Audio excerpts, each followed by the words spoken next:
नमस्कार, मी अश्विन बापट. पैसा झाला मोठामध्ये आपल्या सगळ्यांचं मनापासून स्वागत.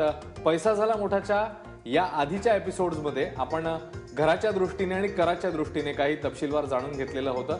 त्याच्यात प्रामुख्याने घर खरेदी तसंच कर बचत या सगळ्या अनुषंगाने आपण जाणून घेतलेलं होतं. मात्र आज घर विक्री नंतरची कर बचत, भांडवली नफा या सगळ्या संदर्भात आपण जाणून घेणार आहोत. आणि त्यासाठी आपल्या सोबत आहेत आपले कर सल्लागार संजीव गोखले सर. स्वागत आहे तुमचं. जसं आपण म्हटलं की याच्या आधी आपण पाहिलेलं होतं की घर खरेदी आणि त्या अनुषंगाने मग कर वजावट वगैरे, पण आज आपण पुढचा एक टप्पा जातोय घर विक्रीचा.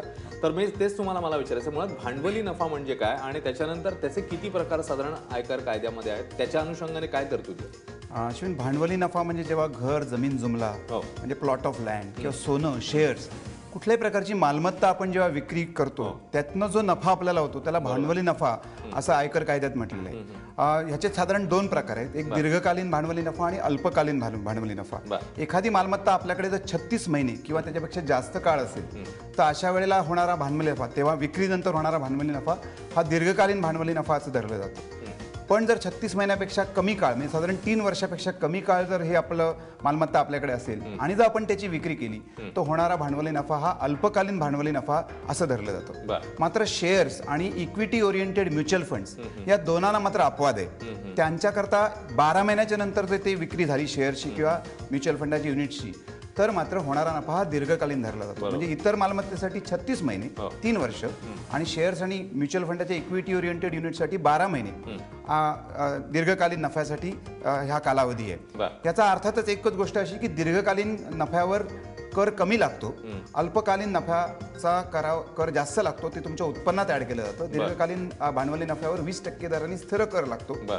दीर्घकालीन नफा वाचवायच्या काही उपाययोजना आहेत किंवा पर्याय आहेत.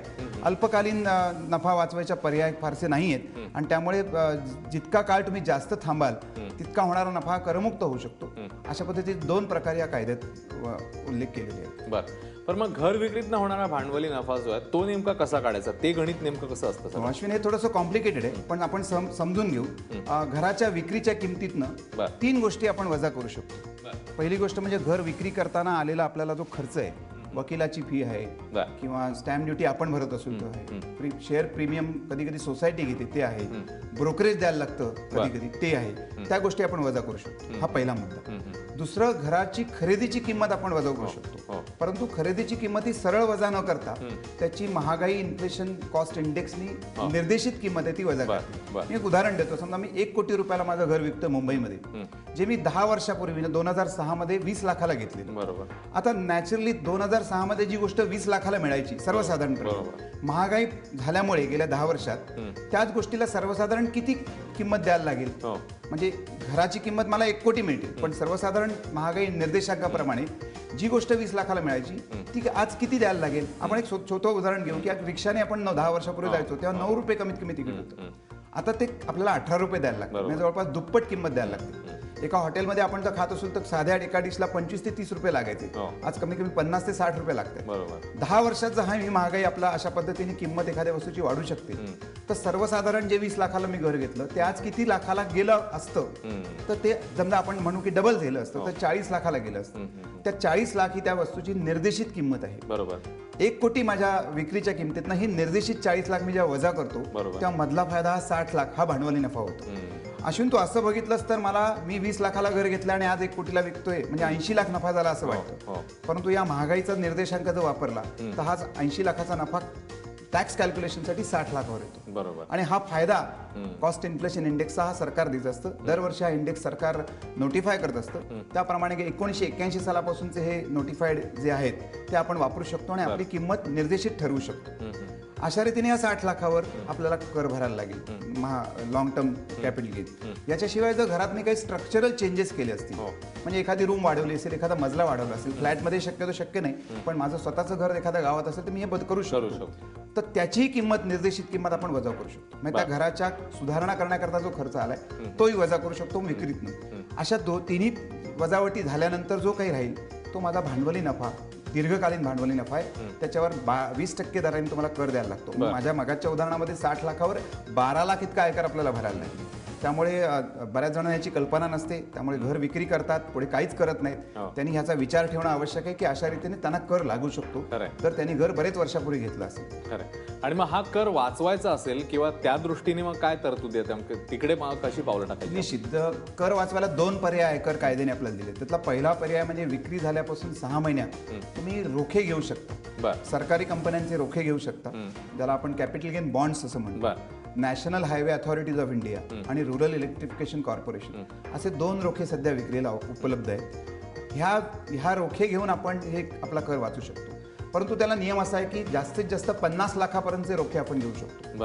माझ्या आत्ताच्या उदाहरणात जर 60 लाखाचा मला जर भांडवली नफा झाला असेल तर त्यातले 50 लाख मी या रोख्यांमध्ये पैसे टाकून हा माझा कर वाचू शकतो. मात्र वरच्या 10 लाखावर मला कर भरायला लागेल. त्याच्यासाठी दुसरा पर्याय असा दिलेला आहे की मी 1 वर्ष आधी या विक्रीच्या किंवा 2 वर्ष नंतर दुसरं एखादं निवासी रेसिडेन्शियल घर मी घेऊ शकतो. रेसिडेन्शियल मला कमर्शियल प्रॉपर्टी किंवा गाळा घेऊन चालणार नाही. निवासी घर घेणं आवश्यक आहे, पण ती 1 वर्ष आधी किंवा 2 वर्ष नंतर. म्हणजे कधी कधी आधी माझं घर नवीन घेतलं जाईल आणि मग विक्री होईल, तरी ते अलाउड आहे, पण 1 वर्षाचा कालावधी. मात्र घर विक्रीनंतर जर करायचं असेल तर 2 वर्षापर्यंत मी घेऊ शकतो. आणि जर घर बांधणी करायची असेल मला किंवा अंडर कन्स्ट्रक्शन प्रॉपर्टीमध्ये मला बुक करायचं असेल तर नियम असा आहे की तेही मी करू शकतो, पण मग त्याची घर बांधणी 3 वर्षाच्या आत पूर्ण झाली पाहिजे. आणि ती तशी नाही झाली तर मला ही वजावट मिळणार नाही. त्यामुळे ही घर बांधणी कधी पूर्ण होईल ह्याचा विचार करूनच आपण हा पाऊल टाकायला पाहिजे. पण हा दुसरा पर्याय असा आहे की मी एका घर विकलं तर त्याच्यासमोर मी दुसरं घर जर घेत असेल त्या कालावधीमध्ये आणि तो सगळा जो नफा आहे माझा तो त्या घरात गुंतवत असेल तर माझा पूर्ण जो कर येणार आहे 12 लाखाचा तो पूर्ण करमुक्त मी करू शकतो. म्हणजे 2 पर्याय दिलेले आहेत. एक तर पहिला पर्याय म्हणजे बॉन्ड्स, पण त्याची मुदत 6 महिने. 6 महिन्याच्या आत हे बॉन्ड्स घ्यायला लागतात. त्यामुळे आम्ही बरेच वेळा आमच्या क्लायंटला सांगतो की तुम्हाला जर बॉन्ड घ्यायचे असतील तर हा विचार लगेच करा. 6 महिने झाल्यावर बॉन्ड घ्यायचा ऑप्शन तुमच्या समोर राहणार नाही. मग तुम्हाला फक्त घराचाच पर्याय राहील. आणि जर घर घ्यायचं नसेल तर मात्र कर भरायला लागेल आणि तो खूप मोठा कर भरायला लागेल. त्यामुळे पहिला बॉन्डचा विचार करा. बॉन्ड नसतील घ्यायचे किंवा घर घ्यायचं असेल तर घरी आपण घेऊ शकतो. अश्विन, याच्यात अजून एकच मुद्दा आहे की आम्ही दोन्ही करू शकतो का? नक्की करू शकतो. मला 50 माझ्या 60 लाखाचा जो आता माझा उदाहरण आहे त्याच्यात मी 10 लाखाचे बॉन्ड घेतले आणि 50 लाखाचं घर घेतलं. तरी तसंही चालेल, तेही चालू शकतं. कुठलाही परमिटेशन कॉम्बिनेशन अलाउड आहे. दोन्ही पर्याय एकदम वापरू शकता तुम्ही. परंतु बॉन्डची रक्कम 50 लाखाच्या वर जाता कामा नये. घराला त्याची काही मर्यादा नाही. किती रकमेचं घर घेऊ शकता. अशा रीतीने कर तुम्ही हा वाचवू शकता. या दोन्ही पर्यायांपैकी जो तुम्हाला योग्य आहे असा पर्याय वापरून किंवा दोन्ही पर्याय वापरून हे कर वाचवू शकता. खरं, खूप महत्वाचा मुद्दा आपल्याला गोखले सरांनी सांगितलेला आहे. खरं म्हणजे त्याचं पुरेसं नियोजन करणं खरं म्हणजे या मुद्द्याकडे आवश्यक असं आपण म्हणूया. सर, आणखी काही मुद्दे आपल्याला याच संदर्भातले जाणून घ्यायचे. तर एक छोटासा ब्रेक घेतोय पैसा झाला मोठ्यामध्ये. लगेच परत येतोय. पाहत राहा एबीपी माझा.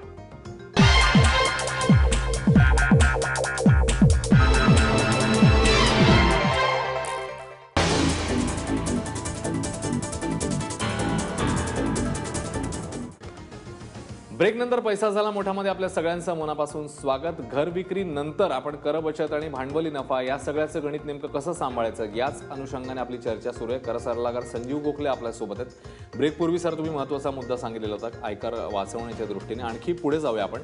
घर खरेदी करता जर 2 वर्ष दिले तर विवरणपत्र भरताना करदात्याला ती वजावट मग ते डिडक्शन कसं मिळेल नेमकं त्या संदर्भात काय? हा मी बऱ्याच जणांना प्रश्न पडतो की विवरणपत्र तर ज्या वर्षात विक्री होईल त्याच्यानंतर लगेच 31 जुलै भरायला लागतो. तोपर्यंत माझं घर जर घेऊन झालं नसेल कारण 2 वर्ष मला कायद्याने दिलेली तर मी काय करायचं?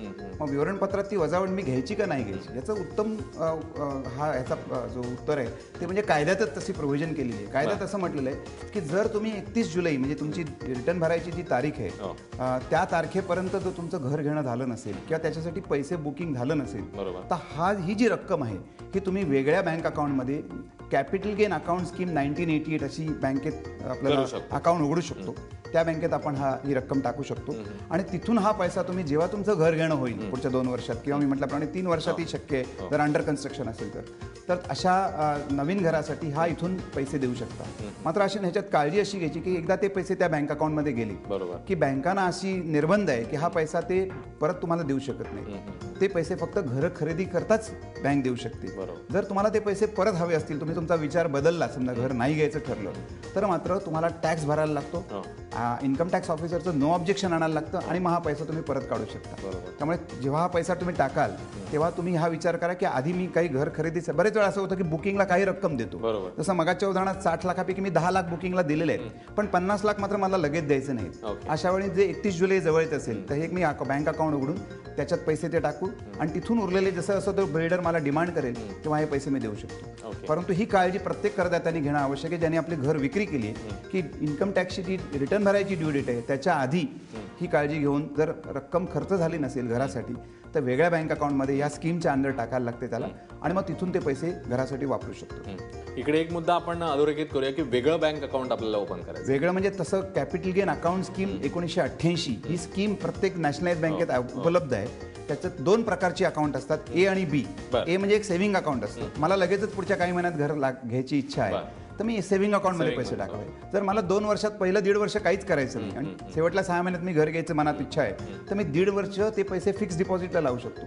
परंतु तू म्हणाल्याप्रमाणे वेगळं बँक अकाउंट आणि तिथून माझ्या सेव्हिंगमधनं त्या बँक अकाउंटमध्ये पैसे ट्रान्सफर होणं आणि तेही इन्कम टॅक्सच्या ड्यू डेटच्या आधी रिटर्न फायलिंगच्या, हे अत्यंत महत्त्वाचं आहे. पण मग आता नवीन घेतलेलं जर निवासी घर आपलं 3 वर्षात आपण समजा विकलं तर त्याचा काय इम्पॅक्ट नेमका होऊ शकतो? अश्विन, कायद्यात असं आहे की तुम्ही जे नवीन घर घेताय ते तुम्ही 3 वर्ष विकू शकत नाही. म्हणजे तो तसा बंधनच आहे की एक घर विकलं त्याचा जो कॅपिटल गेन झाला तो माफ होण्यासाठी नवीन घर घेतलं, परंतु त्या नवीन घराला तुम्ही निदान 3 वर्ष तुमच्या हातात ते असले पाहिजे.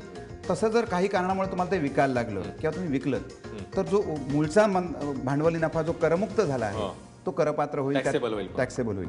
शिवाय समजा कल्पना कर हे 60 लाखाला मी दुसरं घर घेतलं, मगाचा माझा कॅपिटल गेन वाचला आणि 2 वर्षांनी म्हणजे 3 वर्षाच्या आधीच मी हे घर 80 लाखाला विकून टाकलं तर मला तिथेही 20 लाखाचा नफा झालाय, पण तो अल्पकालीन आहे. आणि मागचा जो 60 लाखाचा नफा माझा वाचलेला आहे तोही माझा तेव्हा मला टॅक्स लागेल. म्हणजे 80 लाखावर पूर्ण मला 20% दराने किंवा तो शॉर्ट टर्म गेन धरला जातो. कदाचित माझा 30% ब्रॅकेट असेल तर 24 लाखाचा टॅक्स मला भरायला लागेल. त्यामुळे जेव्हा तुम्ही हे नवीन घर घ्याल ते निदान 3 वर्ष विकू नका आणि त्यानंतर तुमची विक्री होऊ शकते, अर्थात तुम्ही करू शकता. ही मोठी काळजी त्या वेळेला त्या करदात्यांनी घ्यायची.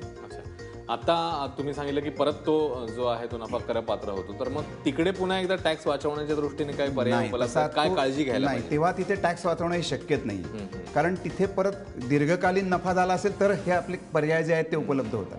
त्यामुळे एखादा माणूस म्हणेल की मी 3 वर्षाच्या आत घर विकीन आणि तेव्हा परत दुसरं घर घेईल किंवा बँक अकाउंट उघडेल तर शक्य नाही, कारण तो शॉर्ट टर्म म्हणजे अल्पकालीन नफा धरला जातो, त्याच्यावर कर भरायलाच लागतो, दुसरा पर्याय त्याच्या पुढे नाही. त्यामुळे आत्ताच विचार करा, घर मी घेतल्यानंतर 3 वर्ष ते विकायचं नाहीये, त्याच्याशिवाय दुसरा पर्याय नाही, अन्यथा तुम्हाला हा मोठा कर भरायला लागेल. पण मग वाइंड अप करताना तुम्ही काय सांगाल, करदात्याने नेमकी काय काळजी घ्यायची असेल? अश्विन, हे लक्षात घे की ह्या मोठ्या हल्ली प्रॉपर्टीज विकल्या जातात, फार लाखोमध्ये किंमत असते, करोडोमध्ये मुंबईसारख्या ठिकाणी असते. अशा वेळी जर हा करमुक्त झालेला जो नफा आहे तो काही कारणाने काही ह्या अटींचं पालन न झाल्यामुळे जर तो करपात्र झाला तर फार मोठ्या प्रमाणावर टॅक्स भरायला लागेल आणि जेव्हा भरायला लागेल त्याच्यावर इंटरेस्ट पेनल्टी लागू शकते. म्हणून आम्ही नेहमी सांगतो की त्याच्यात सगळ्यात महत्त्वाची अट जी गेल्या बजेटमध्ये त्यांनी आणलेली ती म्हणजे बऱ्याच लोकांचा असा समज असतो की मी आता माझ्या उदाहरणामध्ये 60 लाखात मला नफा झालाय तर मी बाजूबाजूला 2 घरं घेईन किंवा 30-30 लाखाची 2 घरं घेईन, एक मुलाला एक दुसऱ्या मुलाला एक. हा नियम हा अशा रीतीने चालणार नाही. नियम आहे की एक घर विकलं तर तुम्हाला एकच घर तुम्हाला दुसरं घेता येतं. म्हणजे 2 घेतली तर त्या एका घराची तुम्हाला कर सवलत मिळेल, दुसऱ्याची मिळणार नाही. दुसरा एक छोटासा मुद्दा असा आहे की जेव्हा तुम्ही घराव्यतिरिक्त एखादी मालमत्ता विकता म्हणजे प्लॉट ऑफ लँड, सोनं, शेअर्स, तेव्हा मात्र तुम्हाला जेव्हा घर घ्यायचं असतं या पर्यायाचा वापर करण्याकरता त्याच्यात सगळ्यात महत्त्वाची अट अशी आहे की तुमच्या नावाने फक्त त्यावेळेला एकच घर असू शकतं. एखाद्याच्या नावाने 2 ऑलरेडी घर असतील तर हा दुसरा पर्याय वापरूच शकत नाही. म्हणजे एखाद्याच्या आणि त्यानंतर सुद्धा ते नवीन घर घेतल्यानंतर 2 वर्षात तुम्ही दुसरं घर घ्यायचं नाही, ही त्याच्यात एक अट आहे. त्यामुळे मी आता थोड्या वेळा म्हटल्याप्रमाणे ह्या गोष्टींचा फार बारकाईने विचार करून एखाद्या सल्लागाराचा सल्ला घेऊन मगच कॅपिटल गेन हा वाचवणं, अन्यथा फार मोठा भुर्दंड आपल्याला पडू शकतो. खरं, खूप महत्त्वाचा मुद्दा आता आपल्याला पुन्हा एकदा जाता गोखले सरांनी सांगितलं तो म्हणजे या सगळ्या संदर्भात खूप नियोजनबद्ध पद्धतीने आपल्याला पावलं टाकावी लागतील, कारण जसं सरांनी सांगितलं की टॅक्स जो भरावा लागेल तो खूप मोठा असेल, खूप पर्सेंटेज मोठं आहे त्याचं. त्यामुळे तुम्ही हे सगळे मुद्दे लक्षात घ्या आणि जसं गोखले सरांनी विश्लेषण केलंय त्याचे बारकावे लक्षात घ्या आणि त्या अनुषंगाने पावलं टाका. गोखले सर, खूप खूप धन्यवाद या विश्लेषणाबद्दल. तेव्हा या एपिसोडमध्ये आजच्या आपण इकडेच थांबतोय. पैसा झाला मोठामध्ये पुढच्या आठवड्यात भेटणार आहोत नव्या विषयासह. पाहत राहा ABP माझा.